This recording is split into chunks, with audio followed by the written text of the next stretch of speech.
casa do Senhor com muita vontade de ouvir sua voz, de sermos edificados pela sua palavra.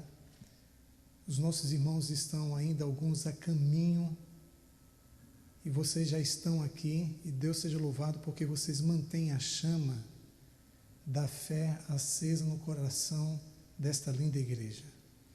E nós queremos aproveitar e convidá-los para louvar ao Senhor. Vamos ficar em pé e vamos cantar o hino de número 123. 1, 2, 3.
Queridos, nós vamos ter agora um momento de oração. Queremos que vocês orem para que cada vez mais esta igreja se torne uma casa de oração, uma comunidade de amor e um centro de influência. Nós estamos aqui com um programa de inglês, com cerca de 20 pessoas que já estão terminando agora a aula de inglês e faz parte do projeto do Centro de Influência. E nós temos outros programas mais. queremos convidar o pastor Samuel Camilo para que nos eleve a Deus em oração e clame por nós nesse momento inicial.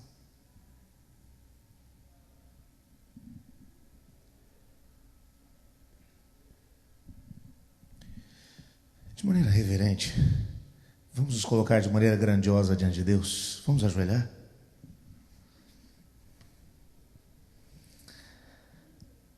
Senhor Deus, nós te agradecemos muito, porque o Senhor tem tornado cada vez mais essa casa numa casa de oração para todos os povos.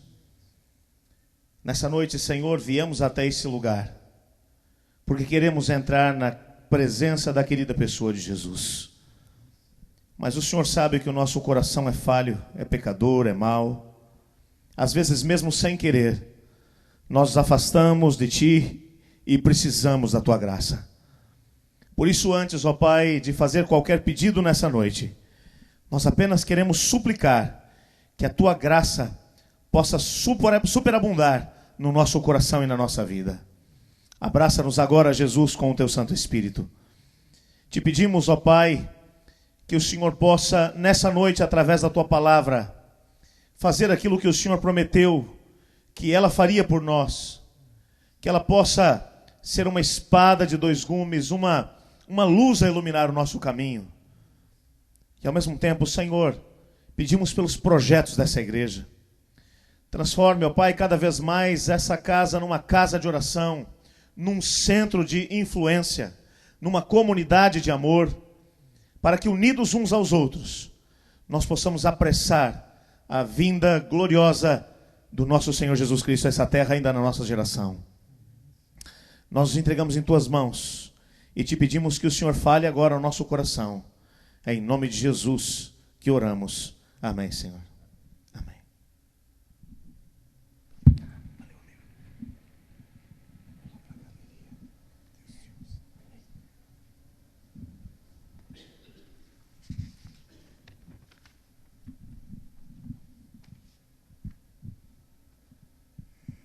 Meu boa noite a todos. O mundo lá fora está em ebulição em relação a muitos temas. Nós estamos próximos de uma eleição muito importante no nosso país, que é a eleição que deverá mostrar para nós quem é o próximo presidente, né? Outras coisas acontecem, e isso é normal. Ontem nós tínhamos uma temperatura de verão. Eu acho uma coisa fantástica a meteorologia, assim como também acho fantástica as pesquisas. Há 40 anos eu trabalho com pesquisas, durante 36 anos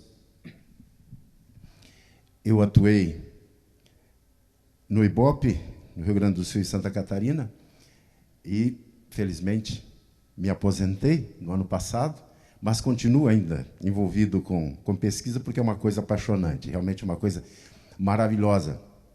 No passado se dizia que haviam 3 incógnitas na nossa vida, que era o que havia dentro da barriga de uma mulher grávida, qual o sexo que viria, o que as urnas mostrariam numa eleição e que sentença a cabeça de um juiz faria no dia de um julgamento de algum caso.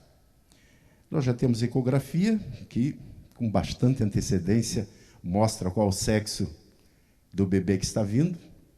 As pesquisas desde a década de 1930, por aí, com o advento das metodologias criadas pelo grande George Gallup, acaba descobrindo com antecedência como as pessoas pretendem votar, e a grande incógnita continua sendo a cabeça dos juízes, né? Que realmente é difícil da gente prever isso. Mas a meteorologia também é uma coisa fascinante, porque com boa antecedência eu já sabia, vocês sabiam também, que teríamos dias de calor, mas quando chegássemos da quarta para quinta-feira a temperatura ia cair abruptamente. E está acontecendo. É maravilhoso. Agora, uma coisa certa mesmo, irmãos, é que os desígnios de Deus, esses não falham nunca. Já aconteceu a ecografia falhar, eu já soube de casos, até de pessoas próximas. As pesquisas também podem errar, afinal são estimativas. A meteorologia, via de regra, também tem suas falhas, apenas o nosso Deus é que não falha. Amém? Mas o tema que eu queria discorrer com vocês nessa noite, na verdade, é uma coisa bem interessante. Quando nós pensamos na vida apostólica de Jesus, onde ele escolheu 12 discípulos e eles conviveram com Jesus durante quanto tempo? Aproximadamente 3 anos que foi o ministério de Jesus. Eles foram testemunhas tanto dos ensinamentos quanto dos milagres, de tudo aquilo que Jesus fazia, e também das palavras de Jesus, palavras maravilhosas. Eram coisas fantásticas, realmente. Qualquer um de nós teria interesse em conviver naquela época, ou pelo menos com um mestre como Jesus. E a despeito de tudo isso, quando nós abrimos a Bíblia no livro de São João, no capítulo 16, versículo 24, nós nos deparamos com algo muito curioso. São João 16, 24. O capítulo 16 de São João, ele é o capítulo que precede o último ato de Jesus, que foi a sua oração sacerdotal. Então, foi praticamente no final do ministério de Jesus que veio esse texto de São João 16, 24. E, para nossa surpresa, Jesus disse assim para os discípulos: até agora, nada tendes pedido em meu nome. Pedi e recebereis, para que a vossa alegria seja completa. Pasmem!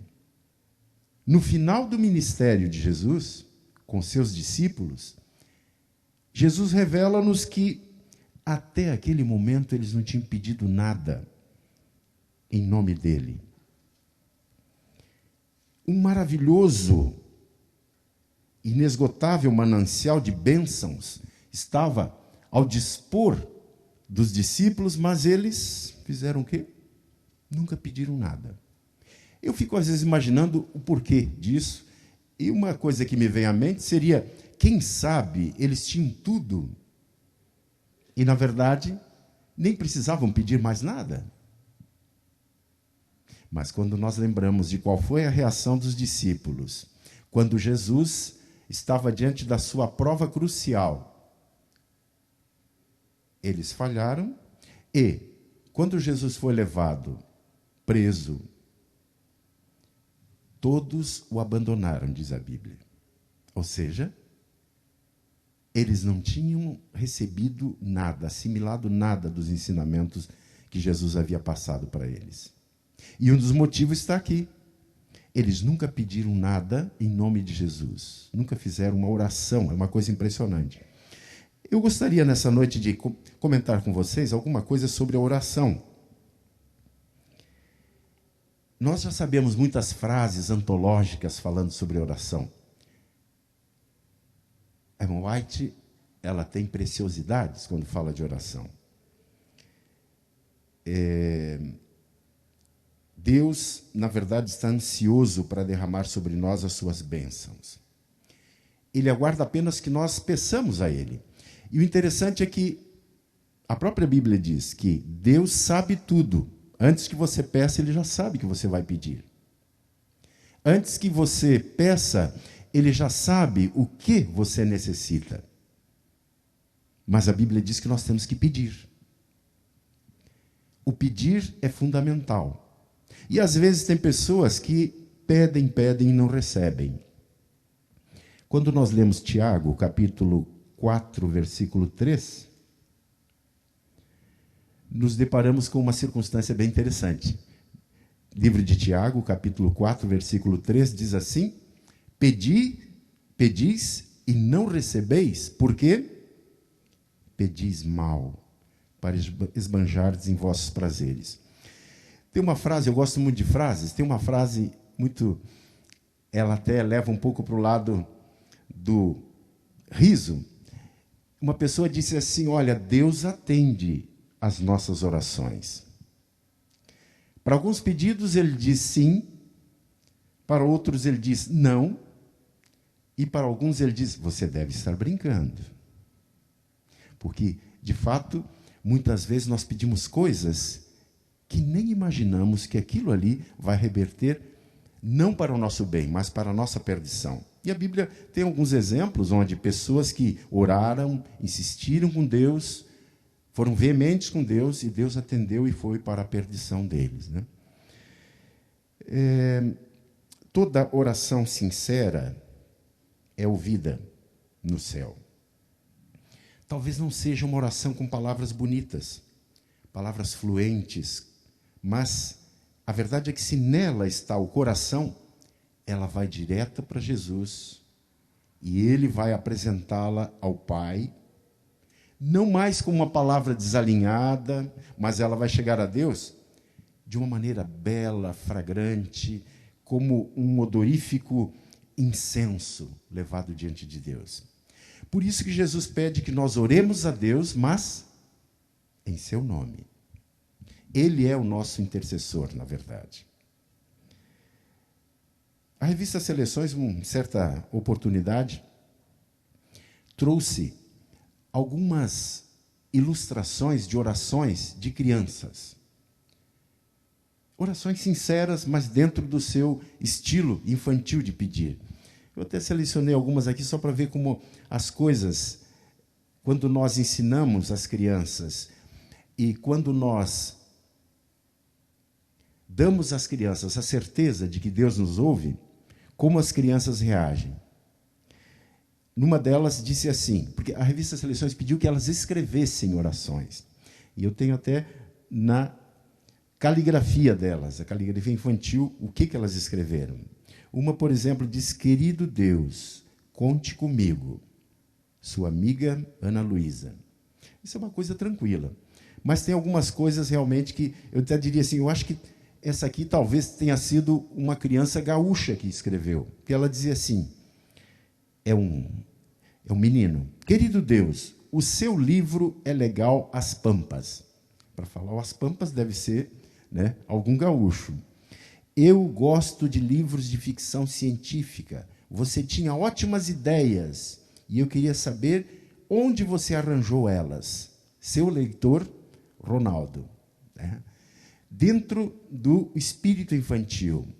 Crianças, na verdade, elas acreditam muito, elas creem. Aliás, Jesus disse que nós tínhamos que ter o mesmo comportamento das crianças. E é por isso, irmãos, quando uma criança ora, ali está, de fato, a sinceridade sendo colocada, porque ela crê. E crer é fundamental. Quando nós lemos Salmos, capítulo 116, versículos 1 e 2, nós começamos a entender um pouco mais do poder da oração. O que a oração é, o que ela de fato faz na vida de cada um de nós. Salmo 116, versos 1 e 2, dizem: amo o Senhor, porque Ele ouve a minha voz e as minhas súplicas.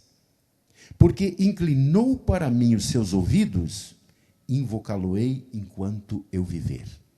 Eu fico imaginando essa cena, nós em aflição, precisando das bênçãos de Deus, orando com sinceridade para Deus, e Deus, como diz o salmista, inclinando os seus ouvidos para nos ouvir. Amém? Nós cremos nisso? Será que existe algum tempo, um lugar que seja próprio, adequado para erguer a Deus uma prece, ou em qualquer lugar nós podemos fazer isso? Óbvio que em qualquer lugar. Eu sei de pessoas que oram na rua enquanto estão caminhando, enquanto estão diante de algum negócio, efetuando algum negócio. Evidentemente que esse negócio, regado com as bênçãos divinas, é um negócio próprio, adequado, né? Pessoas que oram no trânsito, o sinal parou, a pessoa aproveita, em vez de ficar impaciente, esse sinal não abre, começa a xingar, faz uma oração, lembra de alguém. As oportunidades, elas são as mais diversas possíveis. E aí também vem uma coisa que normalmente a gente sempre comenta, que é motivos para orar. Às vezes os motivos mais banais que a gente possa imaginar são motivos, sim, porque nos aproximam de Deus. Você está em casa, precisa de algum objeto, não sabe onde colocou esse objeto, não tem jeito de lembrar onde está. Eu sei de muitas pessoas que fazem isso. Oram a Deus e, quase que em seguida, lembram de onde está. Amém? Não existe motivo banal que possa, digamos, isso eu não devo, por esse motivo eu não devo orar. Em absoluto. Nós, muitas vezes, reservamos o nosso tempo para orar em função de nós mesmos. Quase que seria, assim, um aspecto egoísta de nossa parte. Só oramos por nós. E existem pessoas que às vezes dizem, mas eu estou quase sempre sendo repetitivo, porque eu só tenho os mesmos motivos para orar. Então, eu gostaria que vocês me acompanhassem em alguns motivos pelos quais nós podemos orar, onde podemos, então, diversificar os nossos assuntos, os nossos motivos para oração. Tiago, no capítulo 5, Epístola de Tiago, capítulo 5, versículos 14 a 16. Bons motivos, e que normalmente nós já fazemos algumas vezes. Tiago 5, 14 a 16 diz: Está alguém entre vós doente? Chame os presbíteros da igreja, e estes façam oração sobre ele, ungindo com óleo em nome do Senhor. E a oração da fé salvará o enfermo, e o Senhor o levantará. E, se houver cometido pecados, ser-lhe-ão perdoados. Confessai, pois, os vossos pecados uns aos outros, e orai uns pelos outros, para serdes curados. Muito pode, por sua eficácia, a súplica do justo. É um bom motivo, irmãos, nós orarmos uns pelos outros.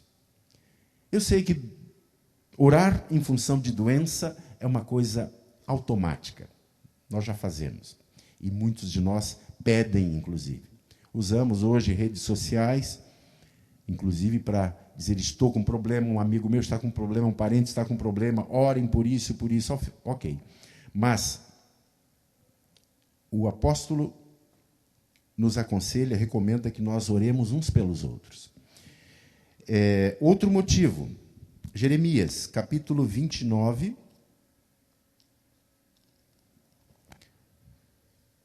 versículo 7. Jeremias 29, versículo 7. Isso é uma coisa muito interessante, porque diz respeito ao nosso viver. Jeremias 29, 7 diz: Procurai a paz da cidade para onde vos desterrei e orai por ela ao Senhor, porque na sua paz vós tereis paz. É o bem comum. Nós devemos orar pela nossa cidade, pela cidade em que habitamos. Outro motivo que nós temos para orar é o que nós encontramos em Lucas, capítulo 6, versículo 28. Muito difícil isso aqui, muito difícil. Lucas 6, 28. Esse motivo aqui não é fácil. Lucas 6, 28 diz: Bendizei aos que vos maldizem e orai pelos que vos caluniam. Difícil, né? Mas é mais um motivo que nós temos, e é um conselho do nosso amado Jesus. Também devemos orar pelo que nós encontramos em 2 Tessalonicenses, capítulo 1, versículo 11. 2 Tessalonicenses, capítulo 1, versículo 11.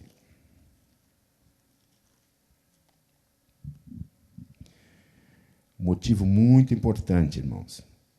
Por isso também não cessamos de orar por vós, para que o nosso Deus vos torne dignos da sua vocação e cumpra com poder todo o propósito de bondade e obra de fé. Aqui, o que o apóstolo está pedindo é que nós oremos pelos novos convertidos, por aqueles que estão chegando na igreja. 1 Timóteo, capítulo 2, versículos 1 a 3. 1 Timóteo 2, 1 a 3. Isso aqui, irmãos, é um problema sério que nós estamos hoje, com toda a influência que tem as redes sociais, nós, às vezes, acabamos esquecendo disso e indo por um caminho um pouco diverso.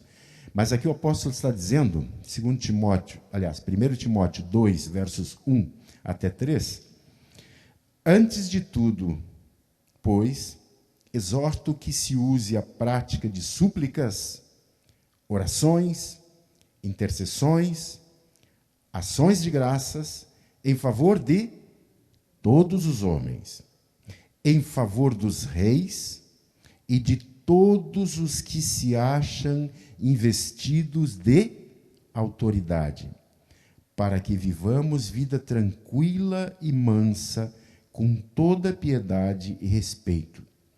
Isto é bom e aceitável diante de Deus, nosso Salvador. Aqui nós temos vários motivos pelos quais orar, entre os quais, pelas nossas autoridades. Se nós abrirmos as redes sociais hoje, o que nós só vamos encontrar são manifestações contrárias às autoridades. Só queixas, lamúrias, calúnias, apenas atos de agressão às autoridades. Nosso país vive um problema de identidade patriótica muito grande. E nós, diante de tudo que nós vemos, ouvimos, lemos, ficamos também na tentação de daqui a pouco começar a compartilhar e semear esse tipo de discórdia. Enquanto que a Bíblia nos recomenda que nós façamos exatamente o contrário. E notem que a palavra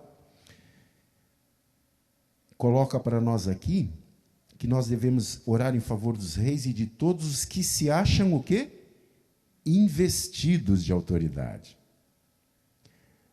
O apóstolo Paulo diz que não existe autoridade que não tenha sido constituída por quem? Por Deus. Essa pessoa que está no poder, ela foi investida dessa autoridade. E o que nós precisamos fazer em relação a elas é, no mínimo, respeitá-la, no mínimo, e, mais do que isso, orar em favor dela. Porque o apóstolo mesmo diz, para que vivamos vida tranquila e mansa, com toda piedade e respeito. É uma recomendação bem interessante isso para nós. Um outro motivo que nós podemos usar nas nossas orações está em 1 São João, capítulo 5. 1 São João, capítulo 5, versículo 16. 1 João 5, verso 16.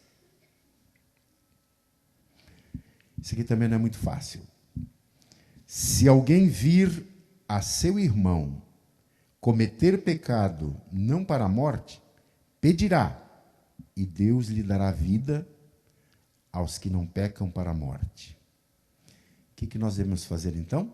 Se você viu um irmão pecando, qual é o procedimento que nós devemos fazer? Pedir a Deus. E Deus lhe dará vida.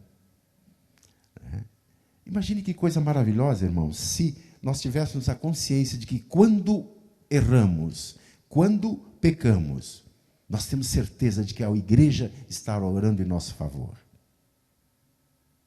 Isso é um conforto para nós. Em vez de nós imaginarmos as pessoas com a mão na nossa cabeça, colocando-nos debaixo d'água para nos afogarmos de vez, nós imaginarmos que eles, os irmãos, estão orando por nós. Efésios capítulo 6, versículo 18, também nos dá mais um motivo. Efésios 6, versículo 18.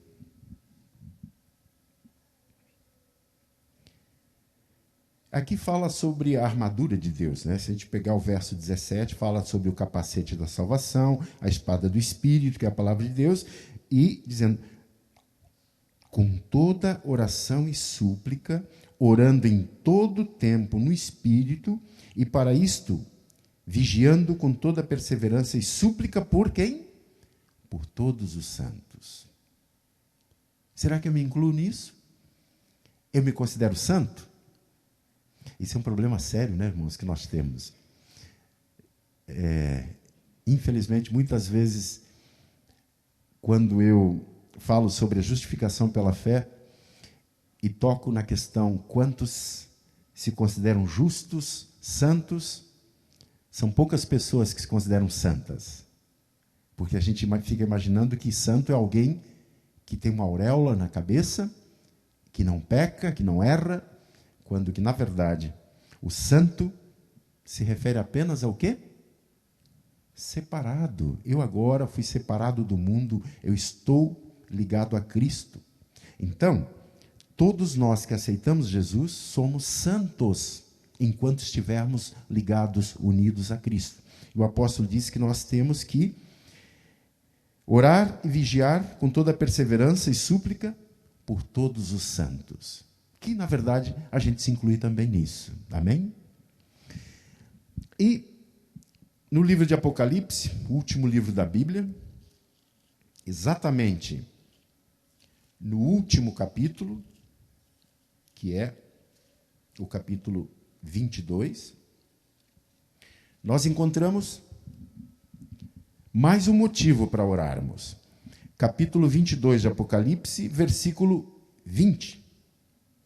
Que é o penúltimo verso da Bíblia. Aquele que dá testemunho dessas coisas diz, certamente venho sem demora. Amém? Vem, Senhor Jesus. Essa é uma grande oração, irmãos. Vem, Senhor Jesus. Esse é um motivo muito, mas muito especial para que nós oremos.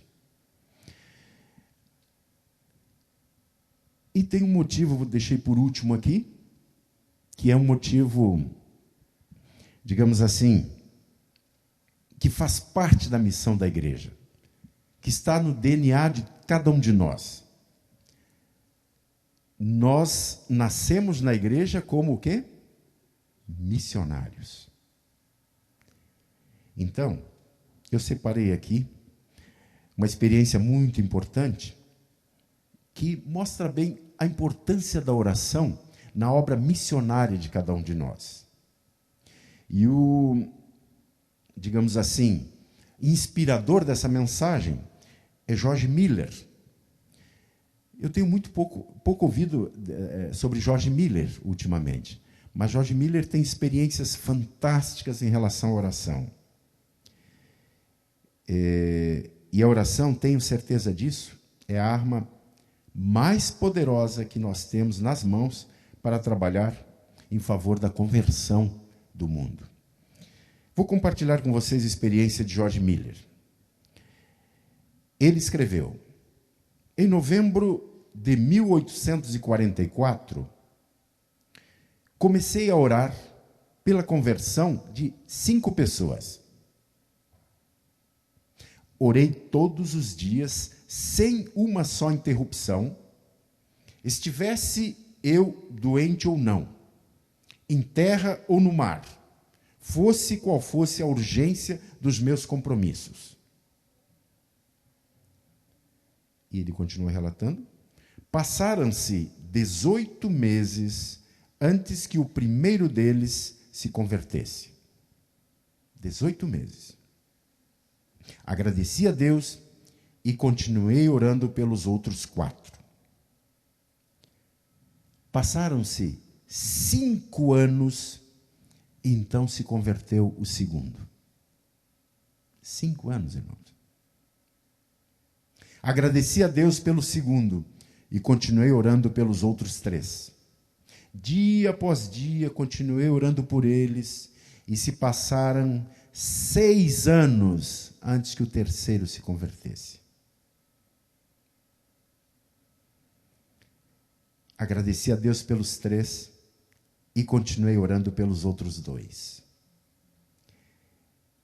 E a frase que termina é ele dizendo: ainda não se converteram, mas se converterão.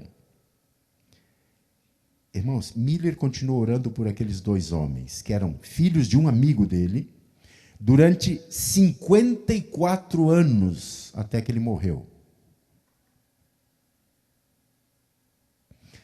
E agora vem uma frase bastante emocionante. Ambos se converteram depois que ele morreu. Amém? Irmãos, 5 pessoas ele elegeu para orar por elas. Durante 54 anos ele viu 3 se converterem. E depois que ele morreu, as outras 2 se converteram. Será que nós temos algum amigo, um vizinho, um familiar que ainda não aceitou a Jesus? O que nós estamos fazendo por essas pessoas? Existem pessoas, irmãos, que não aceitam receber nenhum estudo bíblico. Eu tenho uma amiga que está passando por uma fase dificílima. O filho está fora da igreja e enveredou pelo caminho das drogas. E ele não aceita que ninguém fale com ele, nem visite a casa dele. O que podemos fazer diante disso? Nada. Podemos fazer muito. A oração penetra onde o pecador pode ser resistente, não queira aceitar, mas a oração chega. Amém? Ellen White escreve no livro Testemunhos Seletos: por que não sentem os crentes preocupação mais profunda, mais fervorosa pelos que estão afastados de Cristo? Por que não se reúnem 2 ou 3 e instam com Deus pela salvação de determinada pessoa e em seguida outra? Ela pergunta. A realidade é que individualmente ou em pequenos grupos nós podemos orar pela conversão de algum ente querido, pela vitória sobre vícios daqueles que começam a conhecer o Mestre, para que um recém-convertido possa obter o sábado livre, pela solução de problemas familiares, matrimoniais, pela saúde física. Quantas vezes a ciência esgotou tudo que podia fazer e a oração operou? Quantas vezes? Quantas histórias, ou até você testemunhou episódios dessa forma, não é verdade? Então eu queria convidar vocês agora para orarmos. Nós já vimos alguns exemplos de oração, do que se pode fazer. E eu gostaria de proporcionar a todos que estamos aqui nessa noite o privilégio de, ajoelhados, nós podermos orar a Deus. Mas não assim individualmente, como diz aqui, individualmente ou em pequenos grupos. Individualmente você já vai ter, no seu dia a dia, a oportunidade. A oportunidade de ter reunido não é todo dia que você consegue. Mas nessa noite, graças a Deus, nós temos essa oportunidade. Vamos separar em grupo de 4, 5 pessoas, à vontade. Vamos nos ajoelhar e fazer uma oração.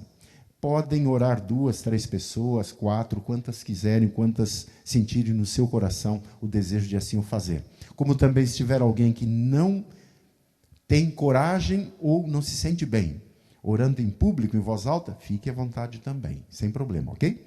Vamos fazer isso então?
Nós já falamos a respeito disso, mas quero só deixar Jesus dizer, para que nós, de fato, deixemos isso bem latente em nossa mente, as palavras de Mateus capítulo 7, versículo 7. Mateus 7, 7. Isso para nós fixarmos, que saímos daqui com essas palavras de conforto em nosso coração. É uma colocação incisiva de Jesus, né? Mateus 7, 7 diz: pedi e dar-se-vos-á, buscai e achareis, batei e abrir-se-vos-á. Amém? Convido-vos para cantarmos juntos o hino número 419. É o hino tradicional, é o hino que trata exatamente da oração. 419. Ao som da música, colocai-vos em pé para cantarmos.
Senhor nosso Deus, nós te damos graças pelos momentos que passamos na tua casa de oração. Senhor, que a oração seja uma constante em nossa vida, que nós utilizemos essa ferramenta fantástica, maravilhosa, poderosa para nosso benefício, mas acima de tudo para benefício da tua causa, da tua casa, dos nossos semelhantes, de todos aqueles que estiverem ao nosso redor, a fim de que, através de nossa oração, nós consigamos trazer cada vez mais pessoas para conviver conosco nesses momentos agradáveis como passamos na tua casa. Nós pedimos, Senhor, que nos ajudes para que a oração em prol da causa missionária seja uma constante na nossa vida.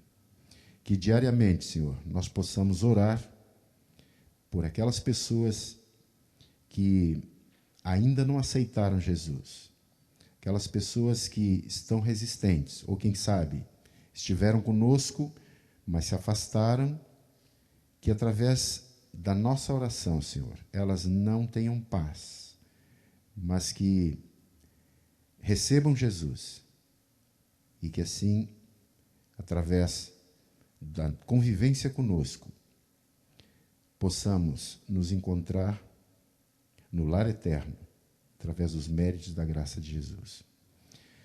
Agora, Senhor, nos acompanhe de volta aos nossos lares com a tua proteção e acompanhe teus santos anjos. Em nome de Jesus nós pedimos e agradecemos. Amém.